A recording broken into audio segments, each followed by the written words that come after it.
Hello there, this is Alex from Who Target Podcast, and today I want to discuss the most recent episode that's been on U drama of Bergerac. I think we're up to episode 4 on U drama of episode 5 coming up this week. I know you can binge watch the whole 6 episodes on the U app website, which is a very good website, except it has no audio description, unfortunately. Having to use it for the last couple of episodes of Bergerac because at the same time now Gangs of London has started on Sky Atlantic, so I have to watch that live because there's no audio description on the catch-up services on Sky, so that's what I'm doing. So back to Bergerac. Do Gangs of London again soon because it's such a great series.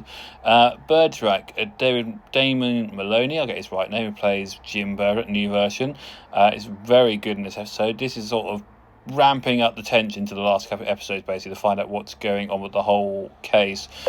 We learn that the son is involved with the money what was put as a ransom for the daughter, because he has ginormous gambling debts. We find out that Jim actually knows the sort of crime lady of Bergerac's island or Jersey. He knows them because he goes to the casino when he was drinking, because he's not drinking now. But when he was drinking, he used to go to the casino which she runs, so he's sort of there at the same time as the suspect, so it doesn't look good for Bergerac, basically, for that bit. There's this whole sort of balancing act for the whole of this episode of, is Bergerac fit to be a copper still, basically? And we see him at the therapist, and we find out the therapist was in the same situation as Bergerac. His wife died, so that's a really good bit between Bergerac and the therapist, because the whole bit is that Bergerac doesn't want to go to the therapist. He doesn't want to be in the, he said, I'm fixed, and the therapist convinces him that you're not fixed, you're never going to be completely fixed.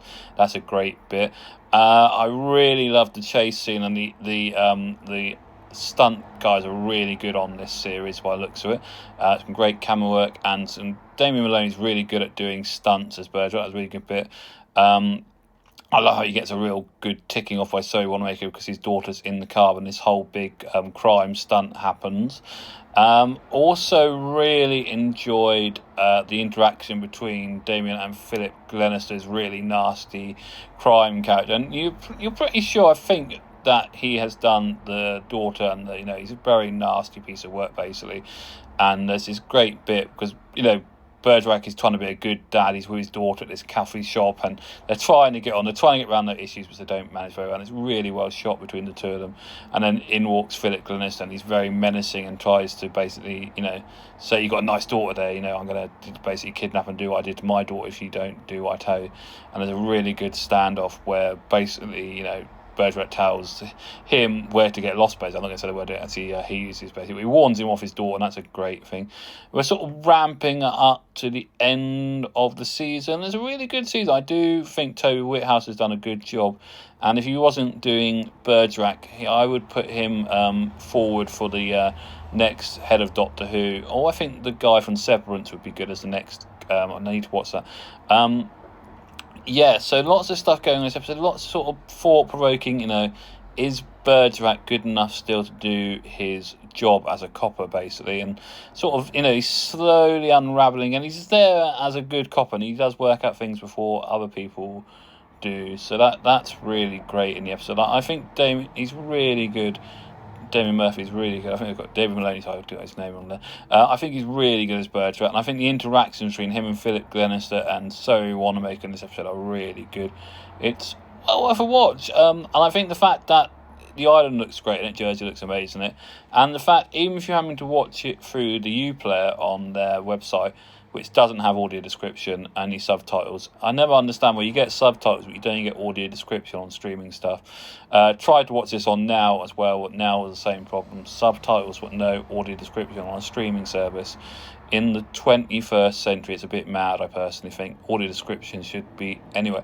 But anyway, back to Bergerac. I really enjoyed this episode. I thought it had good pace, really good set pieces with the guy tries to escape from Bergerac, and Bergerac has to jump over walls and get after him, which he does in the end. I thought that was really well done. And then you get these really tight bits between the therapist. Sorry, you can hear my watch going off. It's 1 o'clock, and that was the birds. But yeah, I think the bits with the therapist are really good. That sort of, I don't want to be here, and then he's sort of persuading, he goes, oh, you can just sign me off, and then the therapist lands one on me like a sucker punch and goes, well, actually you're never going to be fixed. And I was there, my wife died, and it sort of really sucker punches Bergerac into thinking, well, perhaps if he's still like this after so many years, I'm going to be like this. So there are changes coming. I think that by the end of the season, Bergerac will be a better cop than he is at the moment, because Barney, his senior person, goes, "Oh, that was sloppy. You would never have done that in the past." So he's sort of trying to belittle Bergerac a bit. So yeah, really enjoying the series of Bergerac. I know it's not Bergerac how you probably want it to be, like the old John Nettles Bergerac. It's not going to be that. As I keep saying, just take all that out of your head when watching it and enjoy it, because Toby Whithouse is great, whatever he does. I wish we can get him back to Doctor Who and do some more episodes, or have him as the CEO. Anyway, what is going on news-wise? A bit of news for you while I do this. So there will be a couple more. I'm going to do one on 20 years of Doctor Who, because it's 20 years of the new Doctor Who this week, and I want to discuss Rose and a bit about my feelings of 20 years of Doctor Who. Of course, got to do the Devil of Hell's Kitchen, Daredevil Born Again. Watched that yesterday, very good. Doctor Who news, and I don't know if I should get this or not. Let me know in the comments, people. I see that Chris Chibnall today has a murder mystery book out. Like they all do. They think, oh, I can go down that route and nobody buys crime, so I'll get one.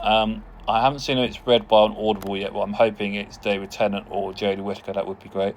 But should I give it a listen? Should I waste credits on Chris Chibnall's writing, because he really annoyed me as Doctor Who? But he was good as Broadchurch, though very obvious. I worked Broadchurch out halfway through. But as we're talking about Bergerac mainly here and not other stuff, I seriously recommend to watch it. Ignore all the bad reviews. It did get a bit of a kicking, unfortunately, in the press, but ignore that. It's really good. It's just interesting TV and good TV. I must also, I might wait till next week when it finishes and do one here on the Marlowe Murders, my sort of really cosy, great TV.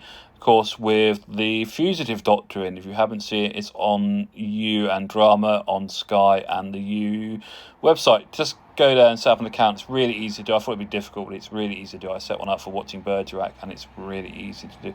So that's all. As I said, another couple of videos coming in a bit. I've got to record them. So keep the love.